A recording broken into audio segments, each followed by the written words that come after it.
ધક્યાબાજે phone રાખીને સુવાથી માત્ર માનસિક સ્વાસ્થ્ય જ નહીં પરંતુ શારીરિક સ્વાસ્થ્ય પર પણ ખરાબ અસર પડી શકે છે. અને આજે આ ટેકનિકલમાં દ્વારા અમે તેમને વિસ્તારની જણાવી દઈએ કે મોબાઈલમાં ફોનને તકિયા નીચે રાખીને સુવાથી શું આડઅસર થાય છે અને મોબાઈલમાં ફોનનો ઉપયોગથી ઘણી આડઅસર તમે તેના વિશે ઘણું જાણતા થયા હશે કે પરંતુ શું તમે જાણો છો કે રાત્રે સૂતી વખતે મોબાઈલના ફોનને તકિયા નીચે રાખવાથી સ્વાસ્થ્ય પર ખૂબ જ ખરાબ અસર પડે છે. અને જો તમે આ પ્રકારની ભૂલ કરી રહ્યા છો કે સાવધાન થઈ જાઓ કે નહીં તો ઘણી પરેશાન થઈ શકે છે. સૂતી વખતે આ મોબાઈલનો ફોન કેટલાક અંતર રાખવો જોઈએ કે તે જ્યારે સૂતો હોય ત્યારે આ દૂર બીજા રૂમમાં તમારો મોબાઈલ રાખવો જોઈએ અને રૂમમાં સૂતા હોય અને રૂમની બીજી રૂમમાં અને ફોન રાખીને શકો છો અને ફોનને ટેબલ પર પણ રાખી શકો છો. અને તમે ફોનને બેડ પર રાખી સૂતા હોય તો તેને એરોપ્લેનમાં મોડ પર ઓન અને તેનાથી વધારે નુકસાન નહીં થાય. અને ફોન ઘણા ખતરનાક નુકસાન છે અને પલંગની બાજુમાં ફોન રાખીને સુવાથી ખૂબ જ તણાવ પેદા થાય છે. જે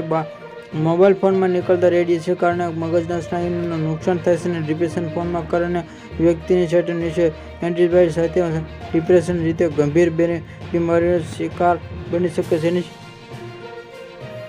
જેના કારણે આ સ્વાસ્થ્યમાં ઘણી સમસ્યાઓ થઈ શકે છે. જેના પોતાને બચાવવા માટે તમારે ફોનને તમારી દૂરથી રાખવો જોઈએ.